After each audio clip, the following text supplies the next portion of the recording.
Olá, queridos alunos da segunda série, estamos iniciando uma aula de Geografia. Eu sou a professora Juliana e estarei acompanhando vocês ao longo desses conteúdos geográficos que vamos analisar nesta série. Falando neles, vamos verificar qual é o nosso objeto de conhecimento, sendo a aula número 2. Relações de poder entre os Estados-nações no contexto geopolítico contemporâneo. Compreensão dos processos de ocupação e formação de territórios, territorialidades, fronteiras e redes de comunicação e interação no mundo globalizado. Conflitos e disputas sociais, étnicas, culturais, econômicas, ambientais e políticas, entre outros grupos populacionais em diferentes espaços. E agora a gente vai verificar o detalhamento, ou seja, aquele conteúdo que nós realmente vamos nos debruçar ao longo da nossa aula, que é as migrações internacionais e nacionais. Então vamos lá dar início à nossa aula.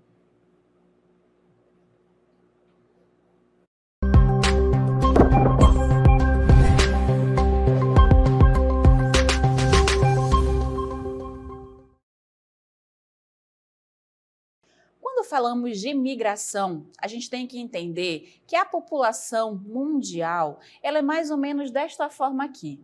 Ela está sempre em deslocamento.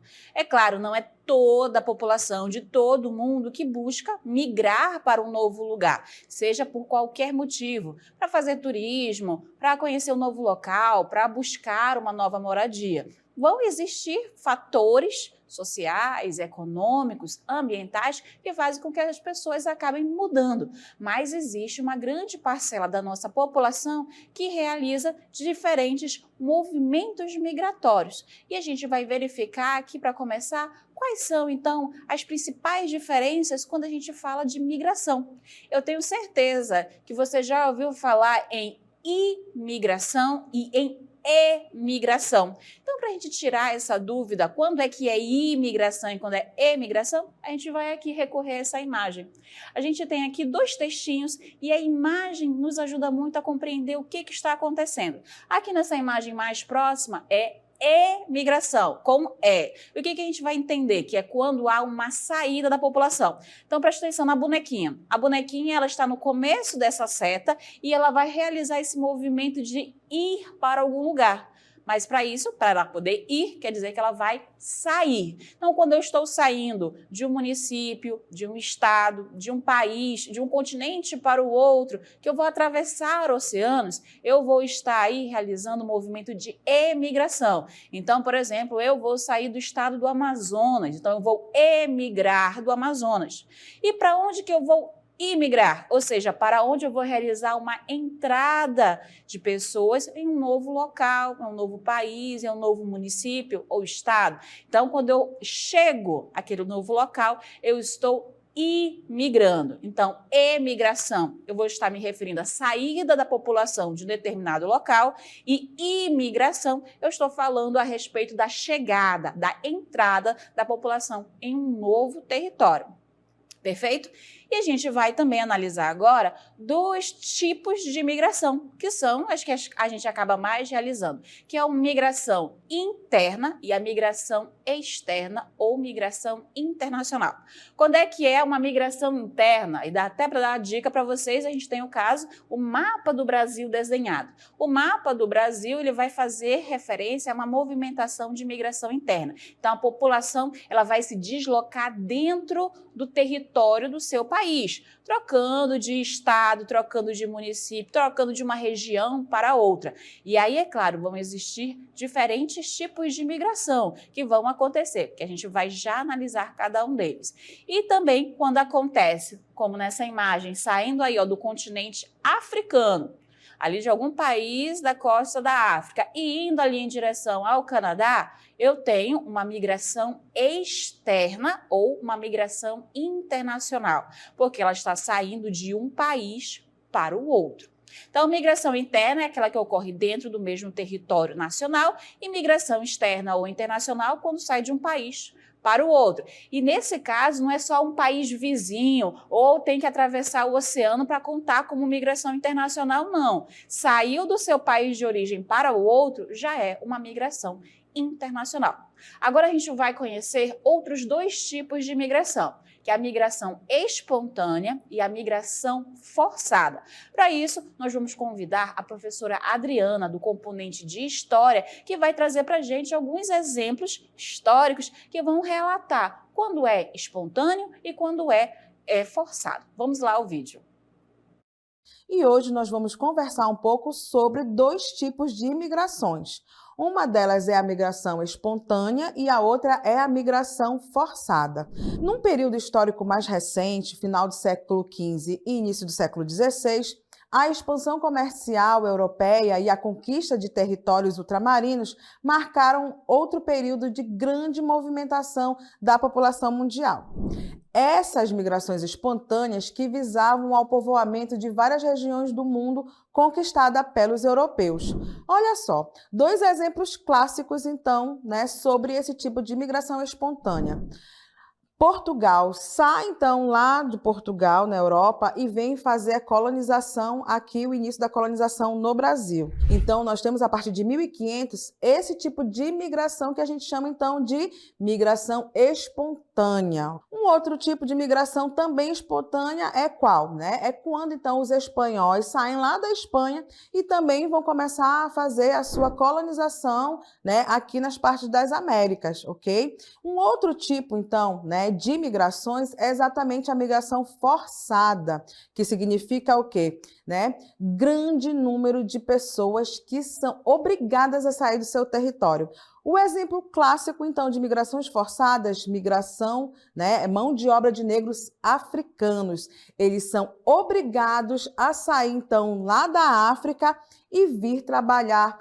Como eu falei para vocês aqui, a migração, então, dos portugueses no Brasil, essa mão de obra vem para trabalhar nos engenhos. E, claro, ao mesmo tempo também, nós vamos ver que essa mão de obra vai trabalhar, por exemplo, lá no Haiti e no sul, então, aí dos Estados Unidos. Geralmente, essa mão de obra forçada vai trabalhar em grandes plantações. Então, nós vimos aí dois tipos, de migrações. A migração espontânea e a migração forçada. Então, olha só, migração espontânea, como muito bem a professora Adriana colocou, ela vai ser voluntária. Então, a gente teve aí o caso dos portugueses que vieram como colonizadores para o território aqui do Brasil, nesse exemplo. E a migração forçada já diz, a pessoa foi forçada a sair do seu território. No exemplo que a professora colocou para a gente, foi a mão de obra escravizada dos africanos, que foram então aprisionados e trazidos aqui principalmente para o continente americano, aonde foram vendidos e escravizados. Então, espontânea ou voluntária e a migração forçada.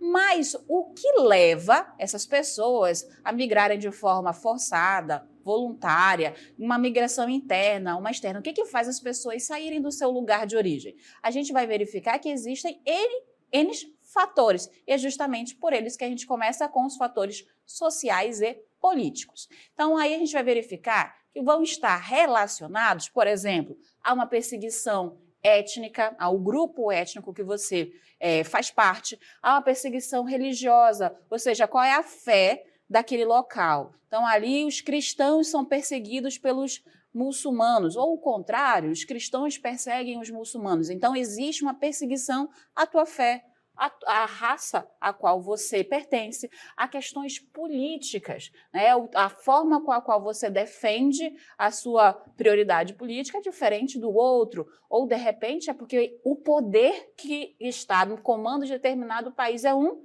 e a população exige uma outra forma de se conduzir. Pode ser uma perseguição cultural. Então, essas formas de perseguição religiosa, étnica, racial, política, cultural, vão entrar dentro dos fatores sociais e políticos. E ainda, guerras que vão existir, conflitos armados, conflitos políticos que vão ocorrendo, que fazem com que a população se sinta ameaçada. Então, ela quer sair. E até mesmo perseguição do próprio governo, que vai ali tentar combater todos aqueles que são contra, aquela forma de se governar. Outros fatores que nós temos são os fatores demográficos e os fatores econômicos. E aí a gente vai ter aí, que é uma das principais causas, inclusive, que a gente vai ter padrões laborais deficientes. Estamos falando de desemprego elevado, da saúde, da economia do país, que ela vai estar com problemas. Então, a população, ela vai buscar melhores condições de vida. Então, ela vai sair do seu local de origem buscando justamente ganhar o seu salário, mas não apenas para a sua sobrevivência, ou seja, que ela consiga economizar. Então, ela acaba saindo do seu local de origem, buscando novas oportunidades de emprego, porque, de repente, é uma população tão grande que o seu país não consegue absorver toda essa população. Então, ela busca outros lugares onde ela possa se empregar, assim, receber um salário maior e poder, então, investir em si e na sua família, além do que aquilo necessário para a sua sobrevivência. O terceiro fator, conjunto de fatores que a gente analisa, são os fatores ambientais e climáticos. Então, as pessoas vão acabar fugindo por desastres naturais, por exemplo. O que são esses desastres naturais? Então, a gente vai ter inundações, a gente tem aí alguns períodos em que as chuvas são mais intensas e em determinados lugares, dependendo do relevo, essas inundações podem fazer com que cidades fiquem embaixo d'água. Os furacões, em determinados lugares, eles são muito mais constantes e presentes do que os nós temos em outros lugares.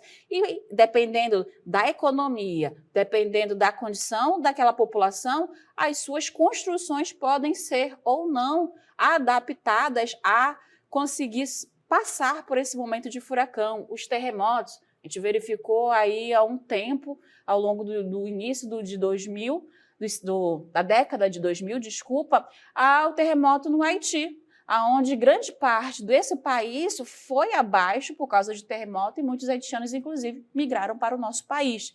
Então, alterações climáticas que vão agravar essas condições. A gente pode citar como exemplo o país de Tuvalu.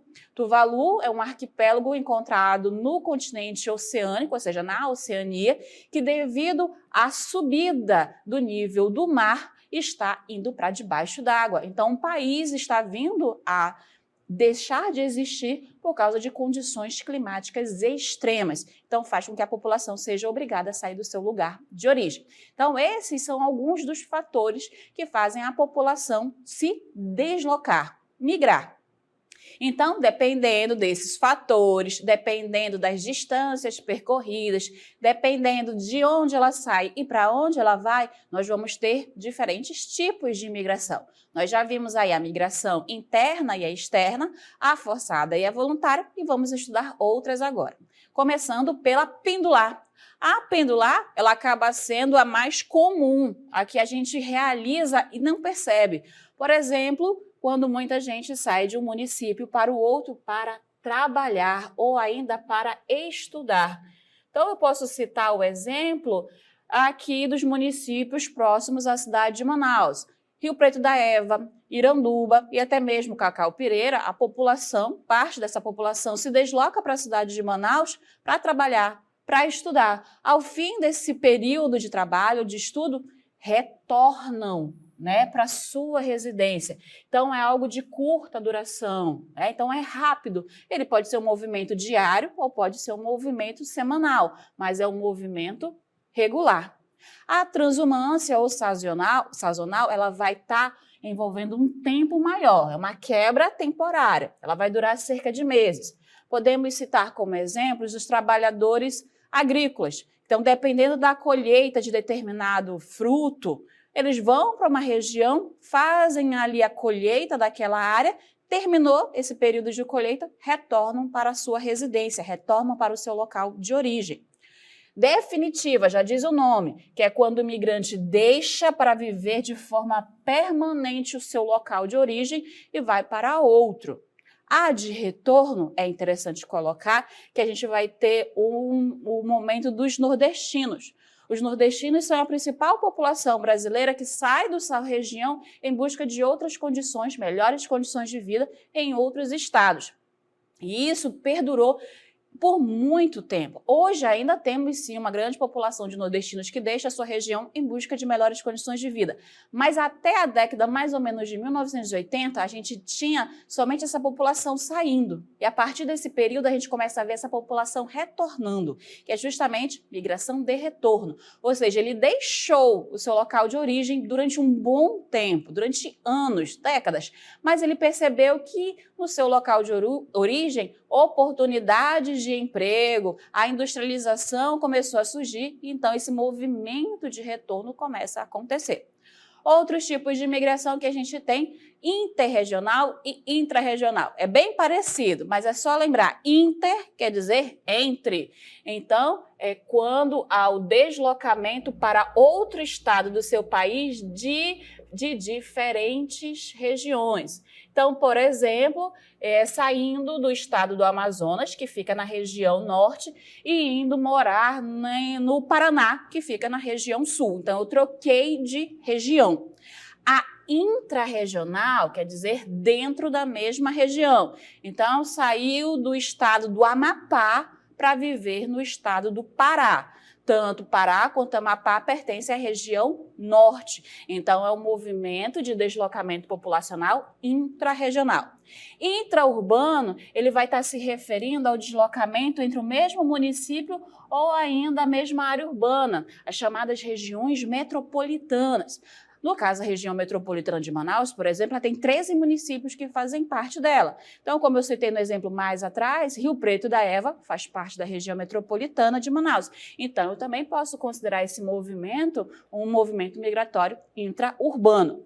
Aí a gente chega no mais famoso movimento migratório que tem, que é o êxodo rural, que é a saída da população do campo para a cidade. Então, o campo cada vez mais está sendo modernizado, está sendo trocada a mão de obra humana pelas máquinas, então essa população continua saindo do campo em direção às cidades.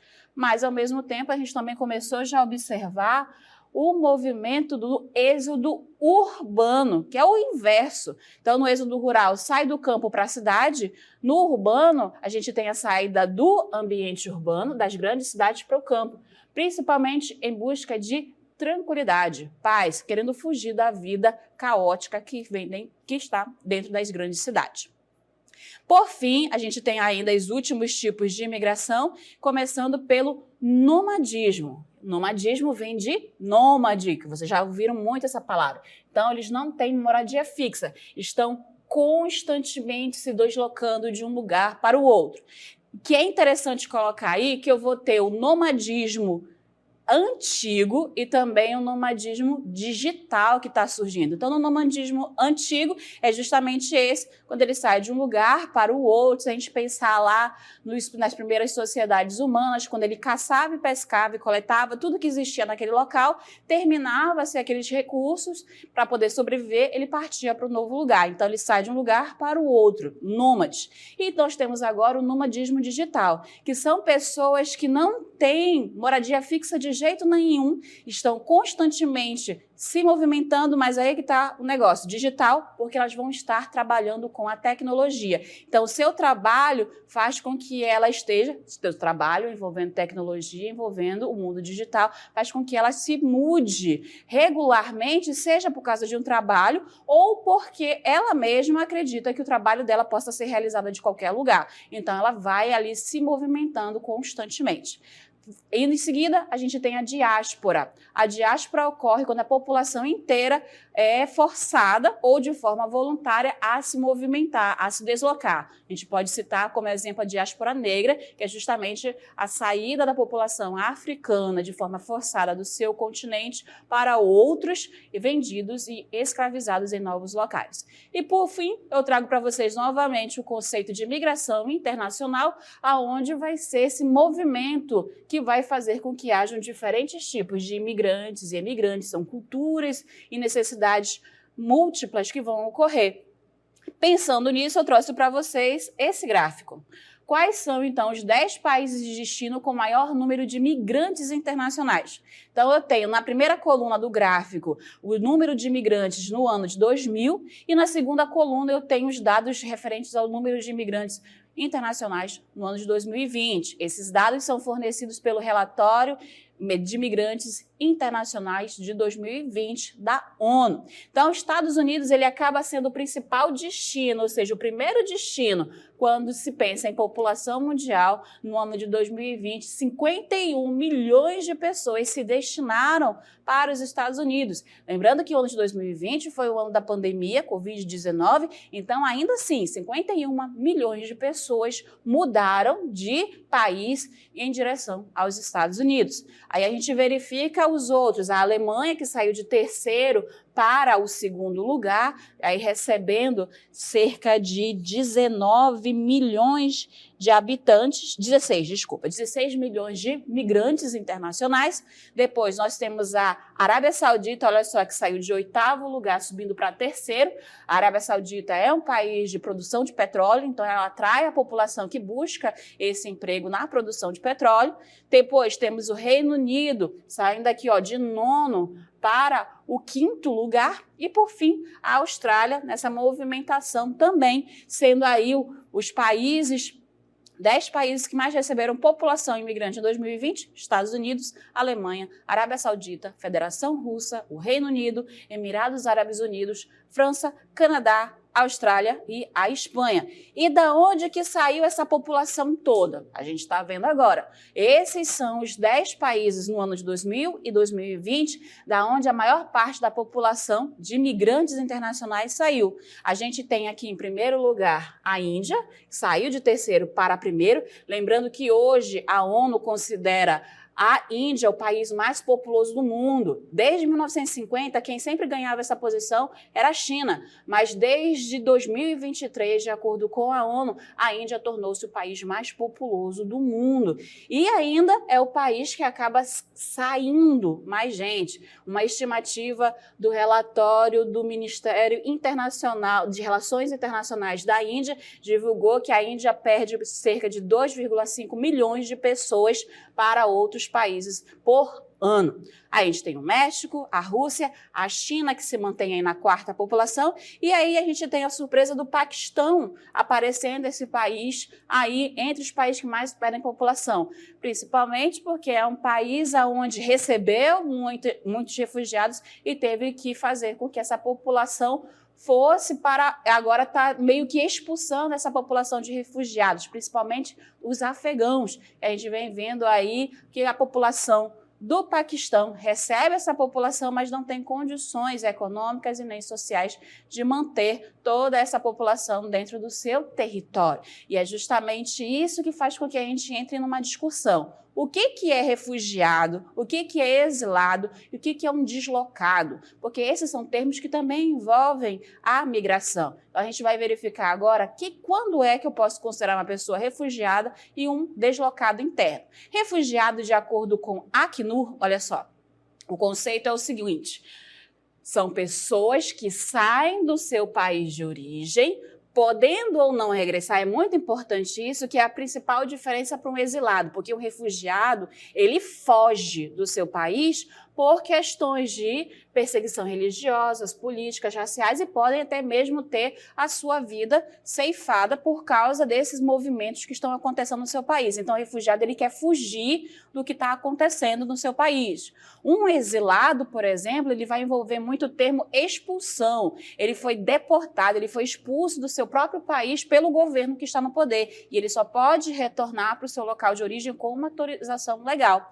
E eu tenho um deslocado interno, que é muito parecido com o que é um refugiado, sendo que o deslocado interno, ele sai do local do conflito e busca abrigo dentro do seu próprio país. Ele não vai cruzar a fronteira, tá? E fica ali abrigado dentro do seu próprio país, mas tentando fugir do local aonde está ocorrendo o conflito.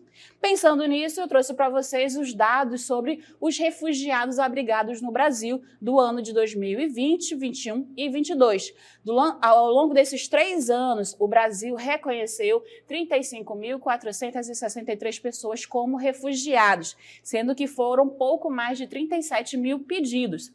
de refúgio no nosso país. E a gente vai analisar aqui que a maior parte da população que solicitou esse refúgio está na população economicamente ativa, ou seja, é aquela mão de obra que veio para trabalhar, para tentar ganhar dinheiro e recuperar a vida da sua família em questão de sobrevivência, sair daquela questão da miséria. E a gente analisa aqui embaixo, ó, que o dobro da população feminina é a masculina. Então, quem principalmente migrou para o Brasil como refugiado foram homens, tá? E a gente tem aqui os dados dos 5 principais países que pediram esse refúgio. A Venezuela, até 2022, era o país com maior porcentagem de refugiados que receberam essa condição de refúgio no Brasil, com 88%. Seguindo, a gente vai para migrações de hemisférios, falando agora da imigração sul-norte, ou seja, nós temos uma grande população que sai dos países do hemisfério sul e vão em direção aos países do hemisfério norte. Os principais países que nós vamos ter no hemisfério norte, como a gente verificou naquele gráfico anteriormente, vão ser Estados Unidos da América, Canadá, Austrália e os países que fazem parte da União Europeia. Esses países possuem uma economia mais fortificada, eles têm ali oportunidades de emprego e dá aquela sensação de que as pessoas que moram ou que querem ir para aquele local vão conseguir sair do salário de subsistência, ou seja, eles vão conseguir ganhar além daquilo que eles precisam para só comprar comida e pagar conta. Eles vão conseguir economizar, poupar e assim investir em si. Então, se eu mudar para esses países, eu posso ir lá trabalhar, economizar dinheiro e ainda mandar para minha família e me manter nesse novo local, ok? Seguindo, a gente também vê a migração sul-sul, que é dentro do próprio hemisfério sul. Então, a gente vai verificar países do mundo árabe, a África e também a Ásia, eles vão se tornar regiões ali que acabam trocando população migrantes entre si. E a gente vê que é um deslocamento de países considerados mais pobres, de economia em via de se desenvolver, para países emergentes, países ali com uma economia de renda média. Então, a gente cita, por exemplo, os países do Oriente Médio e da China. Os países do Oriente Médio, apesar de serem países que possuem conflitos religiosos, perseguições étnicas, eles são países que estão envolvidos com petróleo. Então, são países que vão gerar ali uma população, oportunidade de trabalho para essa população migrante que queira trabalhar na produção de petróleo. A China, ela é um polo regional de atração de imigrantes, ou seja, ela vai atrair dos seus países vizinhos justamente para trabalhar como mão de obra, principalmente na indústria. O importante falar da China é que a China ela vem passando por um processo de decréscimo populacional. No ano de 2022, foi o primeiro ano na China em que mais morreu chineses do que nasceram chineses. Isso faz com que a própria China precise mudar suas políticas de imigração, porque ela não é um país que queira atrair muitos imigrantes para poder se manter ali com uma economia mais forte. Então, ali os chineses, eles atraem mais população ao seu redor, tá? De países vizinhos. E aí, antes da gente começar a falar da migração interna do Brasil, que é o nosso próximo tópico, a gente vai falar da população internacional que chegou ao Brasil ao longo do tempo. Então, a população lá por volta do século XVI, que foi quando os portugueses chegaram ao nosso território, a gente tem essa primeira onda, né, de imigração europeia para o nosso país. Depois, mais ou menos nesse mesmo período, a gente tem também a chegada de forma forçada, é claro, de um grande contingente de africanos trazidos de forma escravizada. Então, a gente tem essa primeira população chegando fora aos nossos nativos que já estavam vivendo nessa região. Depois, a gente ainda vai ver, quando ocorrer a proibição do tráfico negreiro, a gente vai ter ainda chegada de forma voluntária de italianos, de japoneses ao nosso território. Depois a gente ainda vai ter, por causa das grandes guerras, a população europeia continuando vindo para cá, mas aí ainda os judeus e mais asiáticos. Chegando já praticamente nos dias de hoje, a gente tem mais recente, a população que mais marcou foi a população dos haitianos e nas últimas décadas, nos últimos anos, a gente percebeu aí a chegada de refugiados venezuelanos para o nosso território. Então, a gente tem toda essa população que migrou internacionalmente para o nosso país. Agora, a gente começa a falar da nossa população. Como essa população toda se movimentou no nosso território. Então, como é que foram as migrações internas no Brasil? A gente começa falando lá também do século XVI, que essa população vai começar a se movimentar por causa dos ciclos econômicos. Ou seja, aonde tem trabalho, aquela população vai para lá e fixa a residência.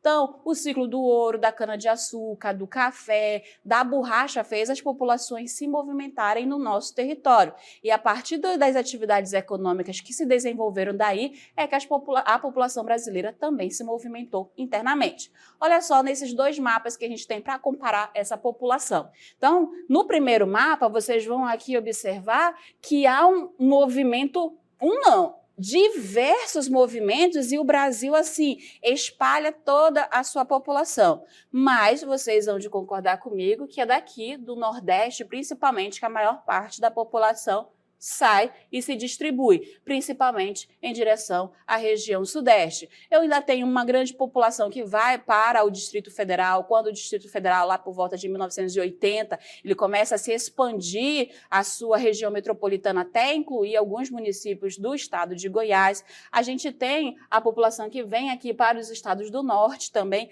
mas, além do Nordeste, a gente vai verificar que a região Centro-Oeste, por causa da expansão das fronteiras agrícolas, recebeu uma grande população. Mas olha o detalhe aqui, a gente verifica, tanto aqui em 1990, quanto no segundo mapa de 2000, aquela chamada migração de retorno. Então, por mais que os nordestinos estivessem saindo da sua região, tanto em 1990 quanto no ano de 2000, nesses mapas, essa população está retornando. E aí a grande diferença que vocês podem reparar para o mapa de 2000 é que esses movimentos migratórios eles vão ocorrer de uma forma mais alinhada, de uma forma mais regional.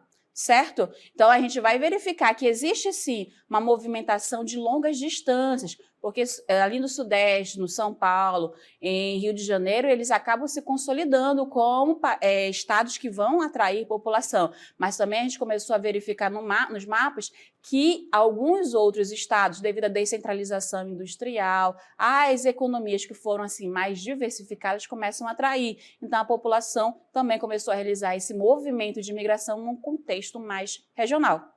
E aqui a gente finaliza a nossa aula sobre migração.